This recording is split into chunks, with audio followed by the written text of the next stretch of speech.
2 years ago, my husband and I redid our kitchen. Nice. Thank you. So we got some, it was like a 1993 kitchen, mint green. We said it's time for it to go. So we've got some people from local community to come out and do some quotes. They measured up, they emailed us the quote. That was all great. Then we saw that there was a kitchen company, like more of a national kind of brand, that had a discount going for 50% off cabinets for a limited time. So we said, let's go just check it out, see what they say. So Sam, my husband, goes into the showroom and the sales guy there says, oh yeah, just call and they'll make an appointment. Here, have one of these vouchers, the 50% off, has the number you can call. He opens up a cupboard and there's thousands of these vouchers, right? Reams of them. So he hands us one, we make the appointment, and these two guys show up at our door at 4:30 one weekday. They're tall, probably late 20s, they're wearing business pants and business shirts, and they've got their laptops, and I'm like, these guys are not tradies. They do not get on the tools, but they're here to do the quote. So we chat to them for a bit. We tell them what we want. Half an hour later, we're like, great, you've got the idea. Looking forward to the quote. And they said, actually, we've got our laptops. We can just draw a 3D drawing for you so that you'll see exactly what your kitchen is going to look like. So we said, oh, okay. Like, couldn't really say no. So they sat down at our kitchen table, set up all their laptops and everything. And we don't have a massive house. Like if you're sitting at the kitchen table, you're sitting in the middle of the house. There's nowhere for anyone to go where we can't all see each other. So I went and helped kids with the homework. Everyone's doing their own thing. It's totally quiet in our house with now 7 people in it, all just quietly doing their own thing. Half an hour passes, then an hour passes, then an hour and a half passes. 2 hours later, it's 7 o'clock. They've been there since 4:30.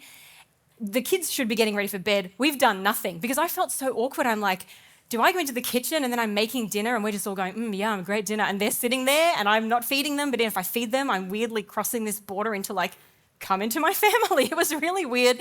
So I did nothing. Eventually I said to the kids, have some cereal quietly and go get yourselves off to bed. It was all just so uncomfortable.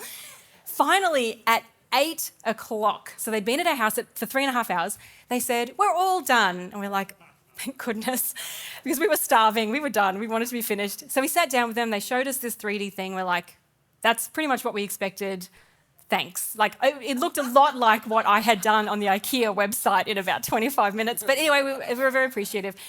And so then he says, okay, now I've just got to work out the quote, like the actual cost. And we're like, we're not even up to that bit yet. So he takes a few minutes to do that, and then he says, do you have the voucher? We're like, okay, so we're scrambling around to find this random piece of paper that says 50% off cabinets, give it to him, and he takes it from us with just like this delicate touch, and he's looking at it like it's some ancient artifact, and he's going, I can't believe you got one of these. You are so lucky. Do you know how rare these are? And we're going, reams, there were thousands of them in this cupboard. So we didn't say anything because we're too polite, but we're going, okay. And so then do more, they get the quote up, and the quote is already, even with the discount, more than what our local trades had said. So we knew without communicating that we weren't probably going to say yes to these people unless they had some amazing reason. So we said to them, thanks so much. It's now 8:30, you've been here 4 hours. We didn't say that, but we were like, okay, it's time to go. So we said, we'll let you know tomorrow, we need to talk about it. And the guy says, actually, this price with the 50% off is only available right now. So you have to sign up and pay a deposit right now to get this discount. And we said, well, we can't do that. We need to talk about it. We need to figure this out. So why don't we just call you tomorrow? And he's going, no, I can't. I cannot let this price go till tomorrow. It's literally written on the voucher, and it literally was. It said this is only valid at the time of quotation. So then Sam said, well, human to human, can we not just say that this price can somehow, by defying the laws of nature, make it past midnight and we'll call you very early tomorrow morning? And the guy's going, oh, I can't, I'm not authorized. So then Sam, I'm dying in my chair at this point. I am just sinking. I'm so uncomfortable. Sam goes, well, why don't you call someone who's authorized and see if we can get the quote till tomorrow? And so then this parody of a phone call ensues where the guy picks up his phone. You can tell he does not want to make this phone call. We are forcing him to. We are eyeballing him. So he calls his manager, and you can just tell it's all a pretense on all sides. he's talking and saying, I'm sorry to call you so late. I've got these great customers. They're so cool. You'd absolutely love them. They want to know if they can get the quote till tomorrow. Oh, yeah, no, I told them that. Yeah. Oh, man, thanks. Yeah, thanks for trying. I really appreciate all the effort. As if like his manager's on the other end calling in his best guys and they're all on their computers and they sweat. I can't do it, man. I can't get this price to last till tomorrow. So then eventually we said, well, then we're out. We can't sign. We now just have to say no to you, like we can't. And it was awful and uncomfortable. So then they pack their stuff up and we awkwardly small talk while they take 10 minutes to get out the door. And I remember closing the door after them, looking at Sam and going, that was awful and I feel sick. Like something felt so heavy. It was 9 o'clock. They had been at our house for 4.5 hours and I just felt heavy and awful. So then the next day, because this just was the weirdest experience we'd ever had, Sam gets on the internet and he starts looking some stuff up and he finds out through some different forums and things that this is a very common strategy that this company uses, and I'm sure they're not alone in doing it. So they deliberately come to your house, they spend a ridiculous amount of time there so that by the time it comes to the actual like getting you to sign on the dotted line, you feel you owe them because they have invested so much time into you. And if you say no, you've wasted their time. What a terrible person you are. That's why I felt bad. We had wasted almost 5 hours of their lives. That's what made me feel awful at the end. The other thing they do is they do the scarcity. Oh, only 1 in 6 million Aussies gets this voucher. So they make you think, oh, this is I'm so special, once in a lifetime. And then they do the time pressure. If you don't sign up right now, this disappears, you'll never get it again. And oh, now your kitchen's going to cost you 5 or 6 or 7 grand more. There's all these dodgy sales tactics that this particular company was using. And if you work for this company, I'm really sorry, but you know what they're doing. You know it. So I was going to ask you if you can tell me, I'm going to step up here for a second, if you can tell me some other, we're just going to be very stereotypical here. If you work in these professions, we may not be talking about you, but you might know that there's a stereotypically dodgy salesperson like industries, okay? So what do you think would be an example of a dodgy salesperson? Classic. Yell it out. Car, yes. 100%. It used to be used car salespeople, but we had to buy a brand new car for work, like for a business car a few years ago, and it was just as dodgy. It doesn't matter if it's used or new anymore. All right, any more? Retail. Oh, retail. Yeah. Yes. No, yeah, that's right. Yes, I know, that's good. I like that. Okay, yep, more? Girl Scout cookies. Oh, timeshare. Oh, yes, timeshare. Oh, haven't we all got sucked into that? They work for some people. Yep, more? Real estate. Real estate. Okay, again, we know brilliant real estate agents. I have met some real phonies. Okay, any more? What about telemarketers? Yep. Call me to sell me tickets to charity. Don't call me to get a new phone plan every day. Telemarketers. What about the people, this is so terrible, the people in the shopping centres who have those little pop-up stalls in the middle? Yeah, they used to, and again, I'm so sorry if you work there, it must be the worst job. They used to just go, would you like some HelloFresh? Now they go, oh, I love your shoes. Where did you get those from? And you have to either engage in a conversation, like be nice and engage for 15 minutes, or you have to go, I'm sorry, I have to go, and you feel so rude. It's so much pressure. All right, I think that's good. That's a good list. All right. So I've already mentioned a whole bunch of them. Let's write down what are some of the tactics that these people use. What will a salesperson do to get you over the line to buy their product or service? What's one thing? Ego. Oh, ego, time pressure. Oh, FOMO. That's good. FOMO. Will they always tell the truth? No, they are going to lie. They're going to persuade. Oh, my writing's getting worse as I go down the board. Right? Ego, time pressure, FOMO, lie, persuade. Any others? Fake calls to the manager. Fake calls to the manager? I'll say guilt as well. Sometimes they guilt you. Actually, one time I was like 7 or 8 months pregnant And I had to go to an appointment, and I had to walk through a shopping centre to get to this GP's office. And I was running so late, and I'm like speed waddling as fast as I could to get to this appointment. And one of those people who sells tickets to like a children's charity tried to grab my attention. I was like, I'm so sorry, I've got to go, I'm so late. And he turns around after me and he goes, oh, so you want to see children die? Oh, I'm not pregnant. Oh, it was so horrible. He must have been having a really bad day. All right, that's good. So we've got our list of some of the places where we might find dodgy people, some of the things they do. And that's a great list, but I'm looking at it and I'm realizing that actually we forgot one. In fact, we forgot one of the main ones. One of the most dodgy salespeople around. And it is, drumroll please, Phil. And it's Anne, and it's Kirsten, and it's, Cody's put his hand up, he knows it, and it's you, and it's you, and it's you. It's all of you, and it's me, and it's the collective we. We are our worst and dodgiest salesperson. We will sell ourselves on terrible ideas. We will do a massive sales pitch to create a cover-up story. And what we call that, in human terms, is... Oh, can you see the screen? Oh, I said I wouldn't use green. That's all right. There you go. I'll get myself out of the way. Excuses. That's how we package it up.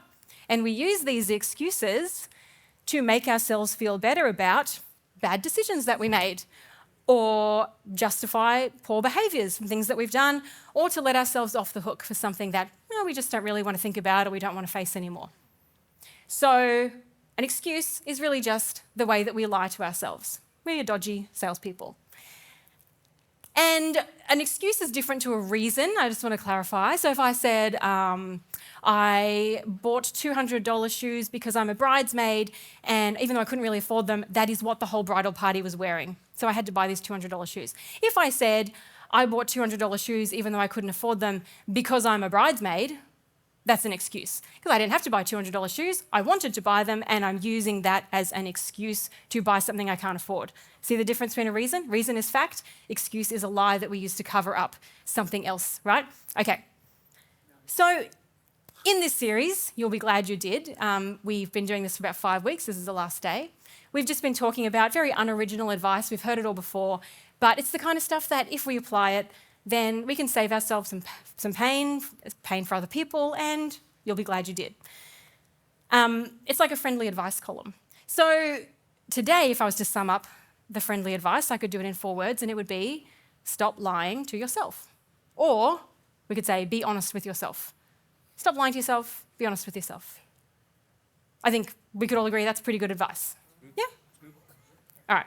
Well, I've got 15 minutes left, so I'll keep talking. All right. So usually when we lie to someone else, we do it to protect our self-image. We don't want people to think badly of us. So if you feel that you project an image of someone who is healthy, then maybe you don't want to know that people to know that you binge eat chocolate every weekend, or that your finances aren't great, or that your job's not going great, or your marriage isn't going great. If I'm talking to just the Christians in the room, you might not want people to know that you haven't cracked open your Bible for 6 months, because you want an image of, oh no, I am a spiritual Christian, right? So that's a way that we protect our self-image. That's why we lie to other people. And even if people, like sometimes we can lie to people and they believe it, sometimes they don't. But even if they do believe it, even if you do manage to lie to someone and they believe it, we still damage the relationship. There's no longer honesty flowing from person to person. There's like a wall now in between you. You're not being fully yourself with them anymore. And you're always aware of that, even if they're not, right? When you lie to yourself, weirdly, you still damage your relationship with yourself, because deep down you know the truth, but you are believing the lie, and these two parts of you will be at war.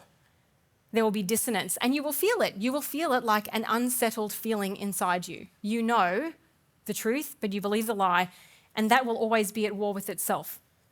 So I asked my local online community, hey, what ways do you lie to yourselves? So I thought I would read some of them out to you because they're pretty good. So some of them are more, I guess you would say, light-hearted than others, but they all come back to something at the root of them. But I've separated them into light-hearted, moderate, heavy. Okay. Either way, they're all forms of lying to ourselves. So these are some of them. These are the light-hearted ones.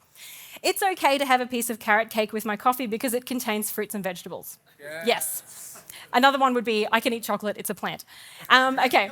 When on a diet, broken biscuits don't count. Wine is technically fruit, and so is gin. I don't know, they're all food related, I don't know why. I don't have enough time to exercise, but I do have enough time to watch a lot of TV. I'm gaining weight because I'm just getting older, right? Not because of the food I'm eating or the fact that I haven't gotten off the couch in 6 months.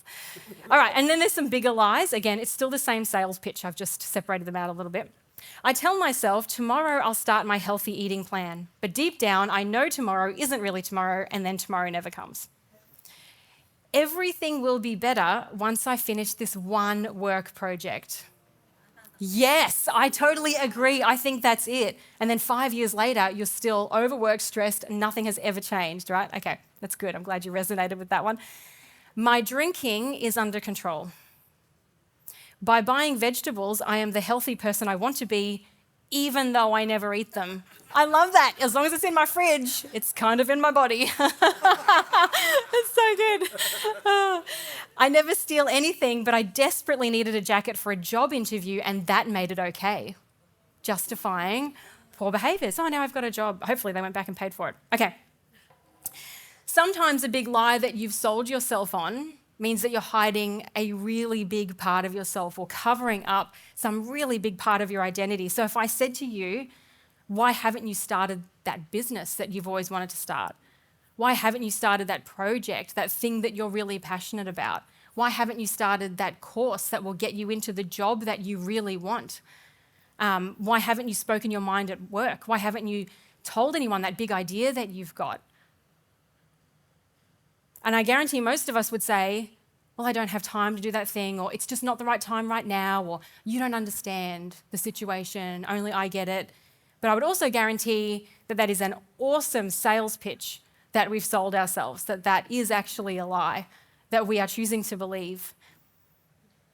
Your inner salesperson is selling you a lie to protect you, and that is why we lie to ourselves. Because it doesn't seem insane that we can even lie to ourselves at all. You are the only person on the whole planet who knows what you are thinking and feeling. So how can you then be capable of lying to yourself when you know the truth? You're the only one who does. Well, that's because we use it for self-protection. It's to protect ourselves from something that deep down we're scared of feeling. It's a little painful. So it could be something like at the bottom of it, there might be guilt, shame, or regret for something that we've done. It could be embarrassment, which is a horrible thing to have to come face to face with. Anger, it could be fear. No one wants to see the reality of their finances or the state of their marriage. We don't want to touch that. Or this is a really huge one for some people, it could be self-loathing, because maybe if you're going around the same cycle of self-destructive behaviour, self-sabotage, procrastination, so there's all sorts of reasons and none of them are good, right? That's why we do it, for self-protection. So we lie to ourselves to feel better about ourselves. Because humans, this is just human nature, we will do anything to avoid pain. Anything to get away from that painful feeling, and that includes covering up the truth with something that's less painful, like cat litter. So just imagine we have a cat. We have a cat litter box, right? Litter box. And in the litter box is the cat litter. So it'll be either pellets or it'll be sand or something like that. So the cat, well, actually at our house we use wood pellets. They smell like sawdust. It's so nice. It reminds me of my grandpa's workshop. It's really pleasant.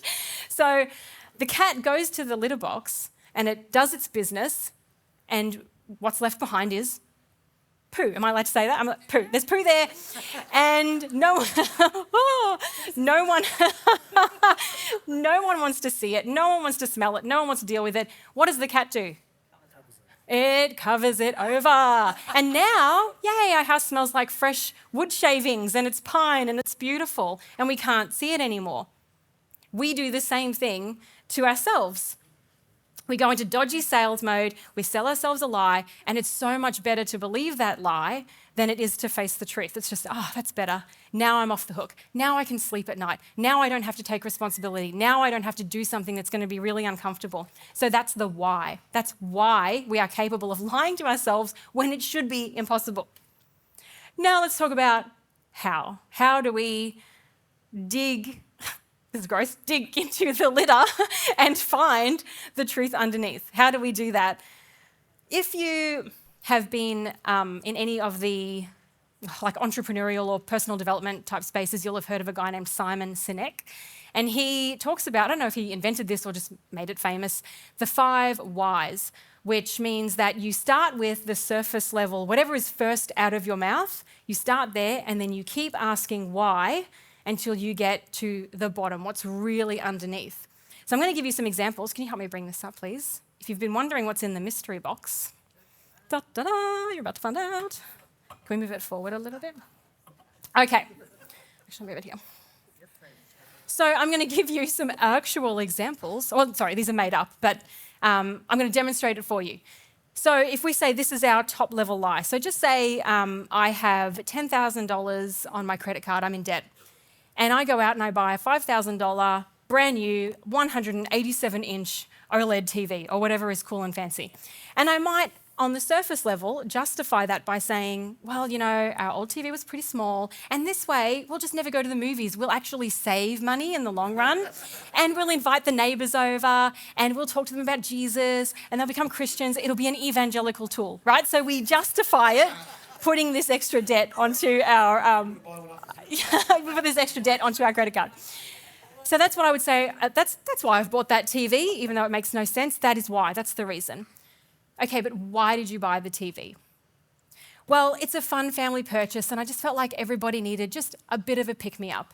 Okay, but why did you buy the TV? Well, because sometimes, I don't know, I don't feel very good, and I just felt like buying this would make me feel better. Okay, so why did you buy the TV? Well, I know that we're in a lot of debt, but when I bought this, I forgot about the debt for a little while. Okay, so, but why? Why? Because I'm desperate about our debt, and I don't know what to do, and I'm so scared, and I know it's my fault.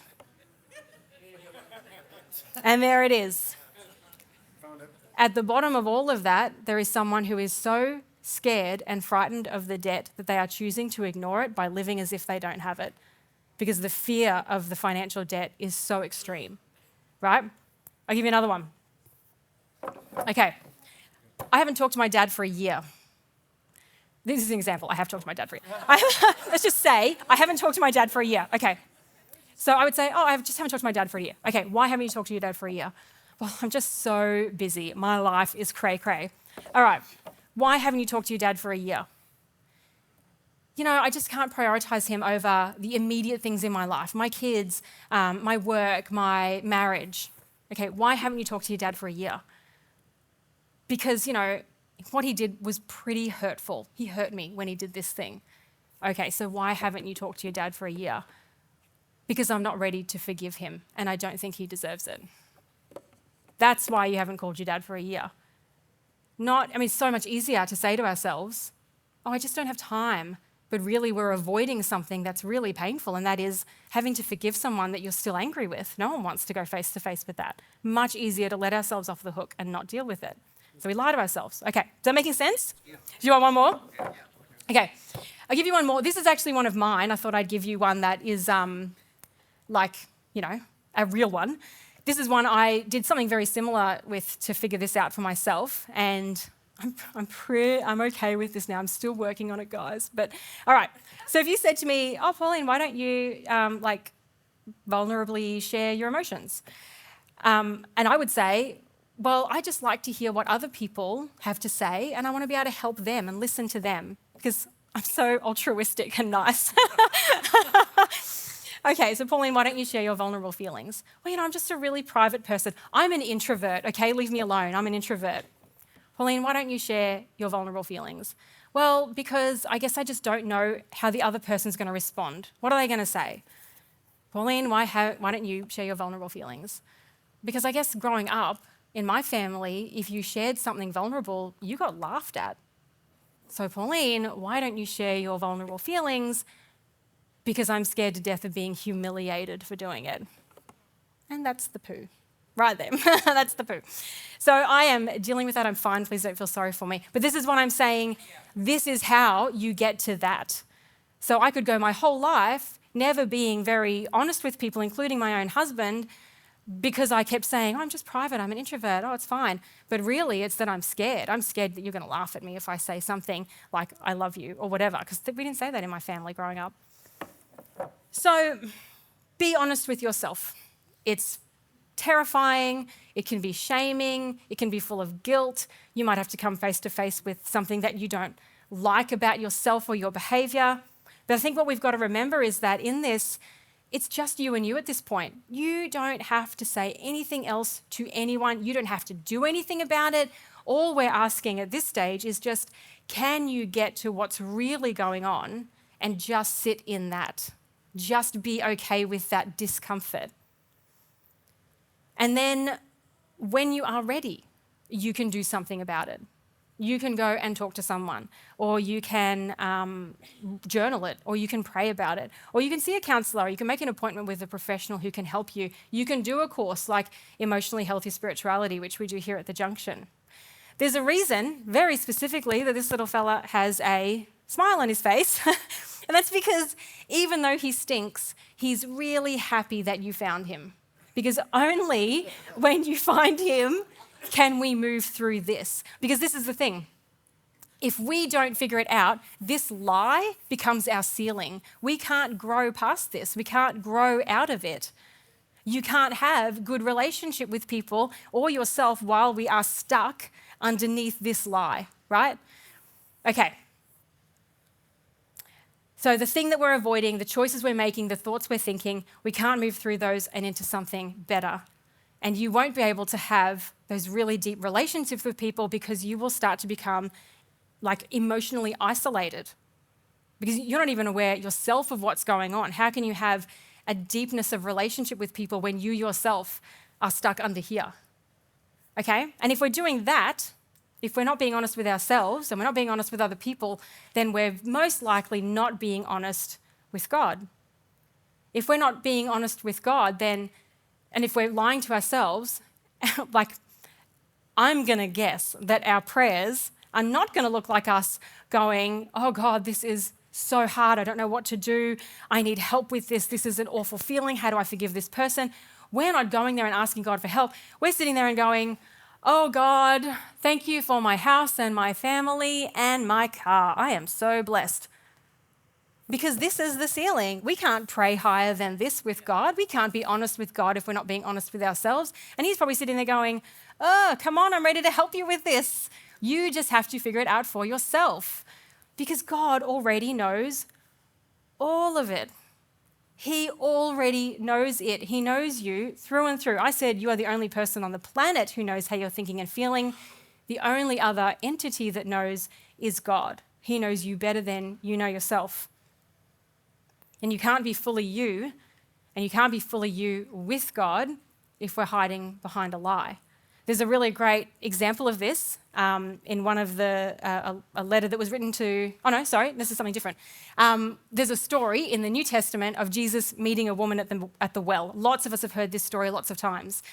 So Jesus is talking to this woman and he says to her, go find your husband. And the woman says, I have no husband. And Jesus says, no, you don't, because you've had 5, and the man that you're currently with is not your husband. He knows. He already knew. She didn't say anything. Maybe she's lying to herself. Maybe she's trying to lie to him. I don't know. But he already knew everything that had gone on in her life. And he didn't then judge her and say, thou hast falsely spoken or anything like that. He just continued to talk to her. He told her how to get the living water, which was him. And he just loved her. That's the way God is with us. He knows it all. And if you go to him and say, God, I've done this thing. I know that I stuffed this up. He's not going to go, well, here's your punishment. Step right up. He's going to go, great. Let's figure this out because I don't want you to be stuck here and under here. How can you be fully you if we're continuing to hide under these lies? All right. Can I ask the band to come up, please? And you guys can pop that away now. So there is a scripture in a letter that was written to the church of Philippi in Europe. It was written by a guy named Paul in about AD 60. And in this scripture, he talks about the peace of God. And he says, the peace of God, which passes all understanding. So it's greater than any human capacity to understand, this peace of God. It transcends all, surpasses all understanding, will guard your hearts and your minds in Christ Jesus. And then he goes on to say straight after that, he says, brothers and sisters, whatever is true, whatever is honourable, whatever is just, whatever is pure, whatever is pleasing, whatever is commendable, if there is any excellence and if there is anything worthy of praise, think about these things. Whatever is true, whatever is honourable, we don't use the word honourable very much, do we? Whatever is just, think about these things. So we have to be true and truthful to ourselves. We have to treat ourselves and our experiences and who we are with honour, not hiding it away as if it didn't exist, but bringing it out into the light. Lies lose their power in the light, right? Don't be a dodgy salesman. Be just and fair to yourself. Be willing to face the truth and to set yourself free. And then you get the peace of God that passes human understanding. That's what happens when we're willing to go out of our little comfortable lie and dig up the truth, even though it hurts for a little while. After that is when we can move through it and we get the peace. And then we can do something about it. And then we are set free from it. But none of that can happen if we keep putting these lies over the top because it feels better in that moment. So I'm going to do something now. I'm going to read out a bunch of questions to you. Many of these will be completely irrelevant, but if one of them sparks something in you, tugs at your conscience, you might be, your brain at that point will be tempted to just give you the go-to lie, the go-to thing that you've placated yourself with. I would just say maybe if one of these tugs your conscience, just let yourself maybe just ask why and why again. You can do it now, you can do it later during the week. So I'm going to read these questions out and then I'm going to finish up and I'll pray and the team will sing just a chorus or something like that. Just to give you a minute, I just want to give you a few seconds. I know that, sometimes it's good in the moment to just have a think. Because I think, again, we know when there's a little bit of a war between truth and lie in ourselves. So I'm going to read these out. Remember that you don't have to do this. This is just friendly advice. You don't have to. But if you do, I'm pretty sure that you'll be glad you did. All right, are you ready? Okay. Why are you avoiding that conversation? And I think that you'll know what that conversation is, if that means something to you. Why are you avoiding that conversation? Why are you avoiding that person? Why do you keep putting that off? It's just you and you thinking about this. Why do you keep putting that thing off? Why won't you get help? Why won't you make that appointment? Why won't you see a counsellor? I know it's expensive, takes up time, but why really won't you see a counsellor or a professional who can help you? Why won't you go to the doctor? Especially if you know that something's not right. Why won't you go to the doctor? Why did you leave that church? Why do you continue to go out with that person? Maybe you know they're not good for you. Why did you get divorced? Really, honestly. Why are you taking that job? What's the real reason you don't call that family member? Your son or daughter, your mum, your dad, your brother, your sister? Have you been really honest about why there's been a breakdown in communication? What's the real reason they don't call you? Why won't you tell that person the truth about what's going on? Not just, I don't want to hurt their feelings, but really why? Why won't you tell someone the truth? Why did you start that fight? Really? Why won't you start that course? Why won't you finish that project finally? Why won't you start that business? Why won't you start exercising? Why won't you change your lifestyle so you can get off medication? Why can't you stop drinking? Why won't you set up a budget? What are you afraid of? Really? What if, as we're thinking through these things, just imagine if God, I don't know if he's doing this, but what if he's sitting on the edge of his seat going, come on, you're so close. You're right there, just a little bit further, and we'll be on the same page about this. Right there. Just go a little deeper. Just be honest with yourself. Bring it into the light, because lies lose their power in the light. So tell yourself the truth. You'll be so glad you did. Not initially. Initially, it sucks and it hurts and it's hard. But eventually, you'll be so glad you did, because you will get that peace of God that surpasses all understanding. And you'll be at peace with yourself. All right, I'm going to pray, and the team's going to just sing, a little bit of this song for us to just have a minute to sit and think. All right. God, thank you so much that you know us through and through, that you come by our side and help us through things, that you are right here with us, waiting for us to be ready. And I pray for everyone in this room, listening online, that you would speak to us about those areas where we need to just dig in a little more and find the real why. Tell ourselves the truth and stop hiding who we are. Thank you, God, that you love us so fully and you recognize how human we are, that we make mistakes and that you help us with them. So we just give it all to you, God. Thank you in your name. Amen. Thanks, everyone.